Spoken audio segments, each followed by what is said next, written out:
It is the 1st of the 12th, 2011, and this is today's climate change update. I got out of Occupy Des Moines about 8 p.m. or so today. No viewers come down to see me, but I don't blame you. I didn't give you any warning. And I will do another video on my experience in my words and what I saw kind of thing after the report. So stay tuned for that. Let's get started tonight on SOT.net. Stranded dolphin is improving. It's the 5th dolphin found dead in Mississippi. Gulfport, Mississippi, a stranded dolphin found alive in the marsh near Fort Morgan, Alabama, continues to improve. And another dead dolphin, the 5th in the past week, was found in Waveland on Monday, he said. Well, the story goes on to continue that they've had over 600 confirmed dolphin deaths in Mississippi since like April, I believe. So definitely something to check out. Again, what's going on in the Gulf of Mexico, and they're not saying exactly what killed these dolphins, but they should be south of where they are chasing the fish. United Kingdom, I reported on this last night. Floods hit the northern flowing rain, gales, and even a tornado. And again, they just wreaked havoc and major flooding, cars stranded. We all know the story. Some parts of Scotland were battered by a fortnight's rain in just 24 hours.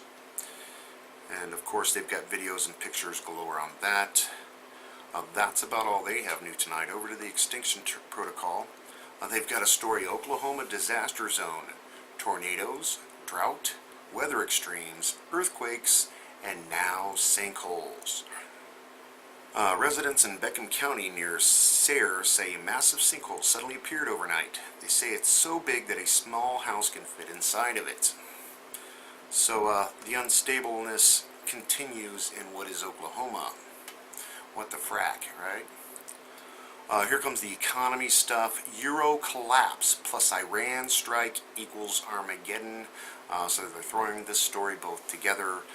Basically, the euro is falling apart, and Israel's threatening to attack Iran. And why the red dragon may soon be seeing nothing but red. China's going broke faster than we are in the United States. China's debt is about 36 trillion yen, or 5.68 trillion US dollars. This number is astronomical considering that it has a little more than 1/3 of the US total debt. But the difference between the US and China is that the US national income per capita is $47,140. Ooh, hire me. And whereas China's national income per capita is $4,260. So yeah, as far as them tweaking the numbers, China's going broke too. We're all in this together, the entire planet. Federal Reserve coordinates global effort for central bank printing to avoid 2012 year of reckoning. All according to plan. The dominoes are falling, and of course they have videos on that. And another one, House of Cards, S&P drops ratings changes on 37 global banks. Over to the watchers. They've got the Ecuador volcano eruption still ongoing.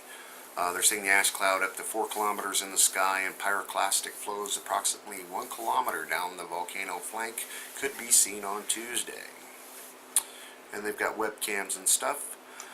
Another story, 2011, $14 billion weather disasters, most in the United States history. And it's still December 1st, right? Tornado storm strike the United Kingdom, and that's that EF0 I was telling you about last night. A once-in-a-decade Santa Ana winds to hit area from Utah to California, United States. And this is that Lando cane that some of the guys are talking about. Southern California, San Francisco, Las Vegas, Salt Lake City, and other locations from Utah to California as far western Arizona, bracing for potentially damaging winds. Here we go with these windstorms. Santa Ana. The Wasatch Range will experience especially powerful east and northeast winds in this situation. The setup in the area is known as a Bora. Major Pacific Storm Faith is now a Category 4 on the 1 through 5 scale. One side of Southern California will be dry with damaging winds. The other side will be saturated. Earth currents in Norway caused by solar wind stream. A solar wind stream is buffeting Earth's magnetic field, and this is causing electrical currents to flow in the Earth itself at high latitudes. And those are the aurora lights. Today, a magnetic disturbance began around 1200 UTC.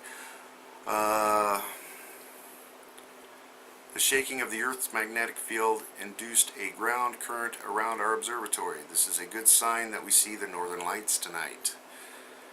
And that's about all they have new tonight. Over to geology news. Now they've got a very interesting story. Earth is overdue for a magnetic reversal. Now bear in mind this is from NASA. And scientists understand Earth's magnetic field has flipped its polarity many times over the millennia. In other words, if you were above 800,000 years ago, facing what we call north with a magnetic compass in your hand, the needle would point to the south. And they're saying we're more than overdue for a flip. But again, it's never a straight answer, right? And over to the RSOE.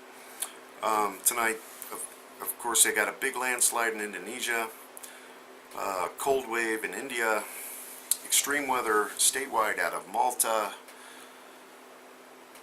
Of course, the weather in England, Ireland's got reports out of extreme weather, of course, 2 different reports. And that's about all they have new tonight. And finally, over to the nuclear stuff, E&E News. I'm just going to read out the headline. Reporter tries radiation cleanup. I felt mentally exhausted and my muscles ached after not such hard physical labor. 2 days later, rice from the area declared contaminated. Study: no temperature readings for the concrete floor. Outcome based on TEPCO projections of decay and heat used by computer model from Westinghouse. So they're not giving us the right numbers. They're giving us projections from computer models because they're not even bothering to. New December 1st, government study: reactor pressure vessel may be tilted after corium melted through the concrete floor up to 200 centimeters deep. And AP reveals doubts by nuclear experts. The fuel is no longer there. Measuring temps of empty cores meaningless.